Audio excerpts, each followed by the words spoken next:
धेरै समय भइसकेछ गाडी चढी लामो यात्रा नगरेको।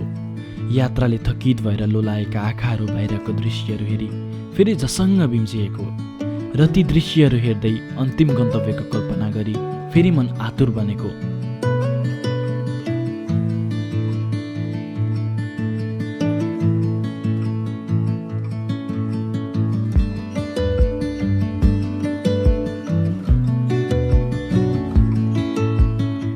Hey everyone, this is me Biswas Rai and welcome to my vlog. So this video is very special and exciting for me किनकि यो भिडियो चाहिँ अपलोड गर्छु भनेर राखेको पनि 1 वर्षभन्दा बेसी भइसकेछ अनि I am so glad that finally I am uploading it. So कुरा चाहिँ के हो भने सोमेश क्यामेरा वाले भैया was coming Nepal for the award ceremony of world vlog challenge. So उसले र मैले चाहिँ हामी फेरि कुनै दिन सँगै ट्रिप जानुपर्छ भनेर प्लान गरेको पनि धेरै नै भइसकेको थियो अनि this was the perfect time. So we decided to plan a trip. तो मैं नेपाल गया हुआ था वर्ल्ड व्लॉग चैलेंज के अवार्ड सेरेमनी के लिए और मैंने सोचा ये ट्रिप को ना इतनी आसानी से ऐसे ही जस्ट एक अवार्ड लेने के तौर पर ना जाऊं, मैं कुछ इसमें प्लान करूं क्योंकि मैं नेपाल को और अच्छे से देखना चाहता था। सो सोमेशलाई कुन ठाउँ घुमाउने भनेर चाहिँ वी वर सो कन्फ्युज्ड। मेरो दिमागमा कतिवटा ठाउँहरू आइरहेको थियो, एबिसी, केबिसी, 5 पोखरी, कस्तो राम्रो राम्रो ठाउँहरू आइरहेको थियो। तर at last I found Tilicho was the best option किनकि we have already been to Everest base camp of the world highest peak. So this time we can go world highest lake. अनि अर्को कुरा चाहिँ we can also take his trophy to the world highest lake and take a photo of it. क्योंकि क्या है ना कि वो अवार्ड सिर्फ एक स्टेज के लिए नहीं बना है, उसे एक नज़ारे के साथ, एक नेपाल के दृश्य के साथ अगर उसकी एक तस्वीर ली जाए तो बड़ा ही अच्छा लगेगा। सो अनि यो पालि चाहिँ हामीसँग मेरो साथी मेरो teammate Mausam as well as Oztec Fpv was also joining with us. So I was so excited. Hi, my name is Mausam Rai and this is the first time I'm appearing in a video. त्यही भएर पनि सायद कतिजनाले मलाई देख्नु भएको थिएन होला, but this time Biswas insisted that I should be in this. Biswas told me about this trip that he was planning with Somesh, also known as Camera Wale Bhaiya, and they were planning a trip to TILICHO and he asked me if I wanted to join them. First ma अलि reluctant भयो because he asked me if I wanted to join them. But at last I thought to myself, why not, right? I mean, how do I say this? But TILICHO has been the best decision I've made in the recent past years or recent few years. And I'm gonna be brutally honest when I say this, but it has been a really nice change of pace. So हामी first दिन चाहिँ मनाङ बस्यौँ अनि second day बिचमै गाडी बिग्रियो अनि खाङसार पुग्दा पनि रात परिसकेको थियो।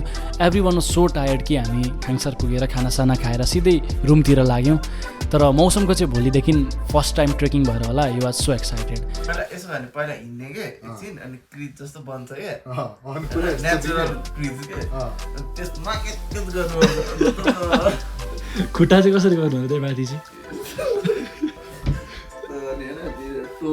टोले माइकल ज्याक्सन।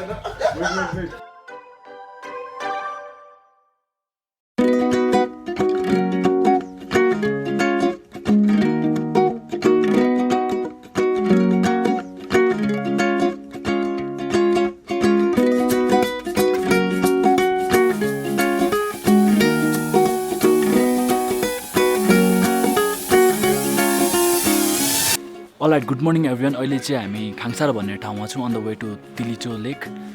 अहिले चाहिँ त्यस्तै 8 बजिसकेको छ र पनि हाम्रो केटाहरू चाहिँ उठेकै छैन। खाजासाजा खाएर आजको ट्रेक सुरु गर्नुपर्ने। आजदेखि चाहिँ कम्प्लिटली हाम्रो तिलिचो लेकको लागि ट्रेक सुरु हुन्छ। हिजो चाहिँ गाडीमा मात्रै यात्रा भइरहेको थियो, आजदेखि चाहिँ हाम्रो कम्प्लिटली ट्रेक सुरु हुन्छ। सो हाम्रो प्लान चाहिँ खाङसारबाट ब्रेकफास्ट मात्रै खाएर बिहानै ट्रेक स्टार्ट गर्ने थियो, तर केटाहरू ढिलो उठेको कारणले खानै खानु पर्यो।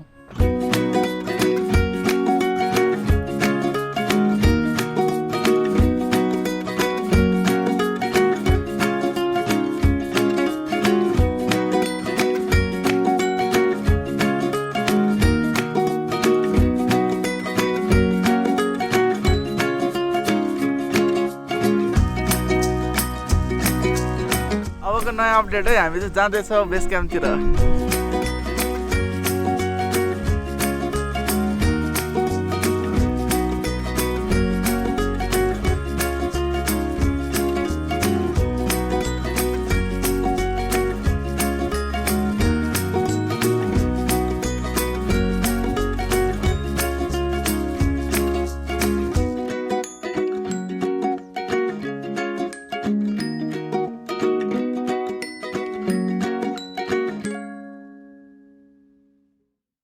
मौसमले चाहिँ फर्स्ट टाइम हिउँ देखेको होला त्यही भएर पुरा खेल्दैछ मौसम तेरो हिउँ यति क्लोजबाट फर्स्ट टाइम हो खाइदैन मुभीतिर कस्तो त्यो सफ्ट होला जस्तो हुने क्या त्यो रियलमा कस्तो अर्कै हुँदो रहेछ क्या अनि यो जमिसकेको नि त सदा त हिँड्थेँ म सहरको कालोपत्रे सडकमा तर आज बाटो छ निकै अप्ठ्यारो सहज त छैनन् तर किन छैन यसले हामीलाई के असर परेको छौँ सबैजना आफ्नो धुनमा तर एउटै छ सोच सबैको पाइला बढाउन शरीरले साथ नदिए तापनि रोकिएका छैनन् पाइला कसैको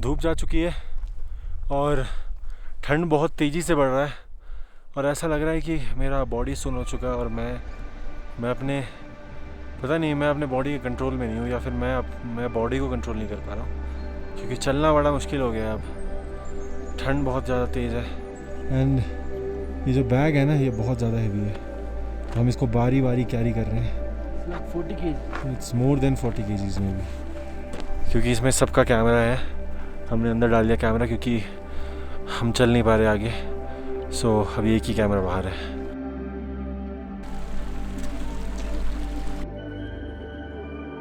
यो चाहिँ लेन्डस्लाइड एरिया हो त्यही भएर अलिक छिटो हिँड्दैछु हिजो अस्ति जहिले पनि यहाँ चाहिँ लेन्डस्लाइड गइरहेको थियो धन्न अहिले हाम्रो पालीमा चाहिँ अलिक सेफै छ भाई ट्रैक जो होता है वो इतना इजी नहीं होता है अब हमने इसको थोड़ा इजी ले लिया कि भाई हाँ आसानी से हो जाएगा कोई दिक्कत नहीं है हमने एवरेस्ट बेस कैंप किया हुआ है पर बाद में हमें पता चला भाई ट्रैक ये बहुत खतरनाक वाला है ओ बेस कैम्प आउनु बाटो चाहिँ पहिरो ढुङ्गा खस्छ पहिला दुईजना अगाडि जानु दुईजना चाहिँ पछाडि आउनु अनि सिम्बल दिनु कि यस्तो ए माथि हेर्दैन पहिला दुईजना क्रस गर्ने अनि उताबाट चाहिँ हेरिदिन्छन् नि त अनि ठ्याक्क माथि हेरेर चाहिँ बोलाइदिनु इसाराले बिस्तारै बिस्तारै जानु क्या त्यसरी पालै पालो त अलिक ग्याप राखेर जानु ओके थ्याङ्क यू दाइ ग्याप राखेर जानु चाहिँ लेट्स मुभ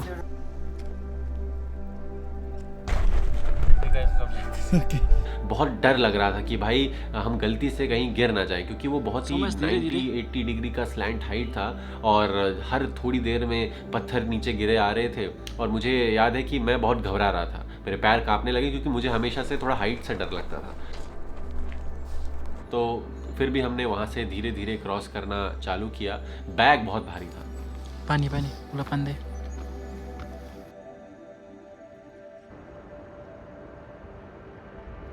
8 घन्टा हिँडिसक्यो 6 घन्टा भन्दा पनि 8 घन्टा ओए 2 घन्टा लाग्छ अरे यहाँबाट Okay, now finally there is the base camp. Where? Oh fuck, that's so fun.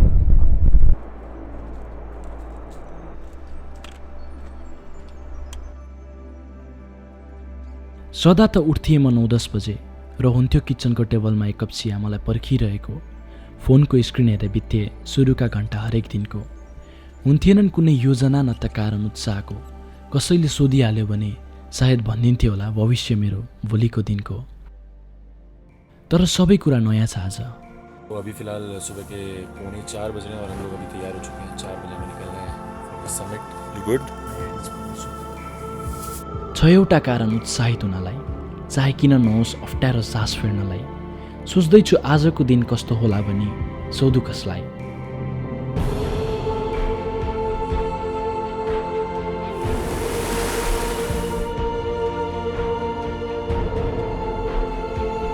कभी कभी कुछ चीज़ें बिना बताए हो जाती हैं और जब होती है तो बड़ा मजा आता है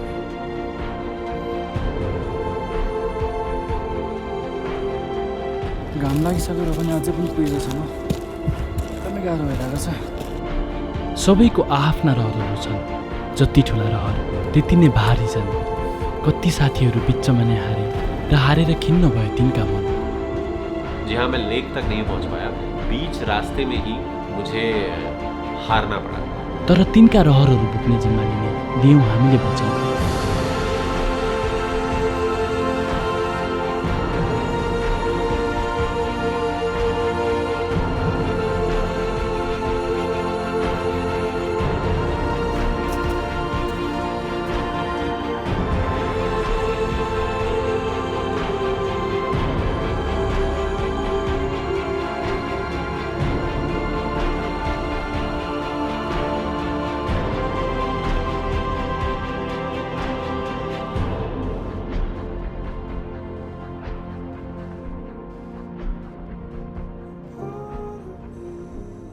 so this is how we ended our trip to Tilicho lake. So अहिले आएर यहाँ बसेर सम्झिँदा कस्तो खुसी पनि लाग्छ र सँगसँगै दुःख पनि। दुःख इन द सेन्स कि हामीले हाम्रो FPV ड्रोन क्रास गऱ्यौँ अनि we could not even find it.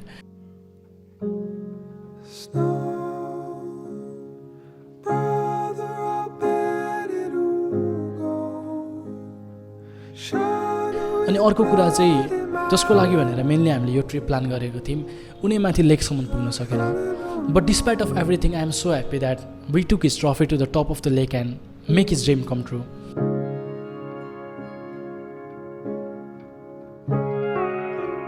अनि अर्को कुरा I am so happy that मेरो साथी Mausam as well as Oztec Fpv also made it to the top of the lake. 2-3 घन्टा म आएर पर्खेपछि मौसम पनि आयो। कस्तो भइरहेछ भाइ? I got to see the lake with my own eyes, even if it took me 6 long hours. And for the first time in my life, I felt proud for myself.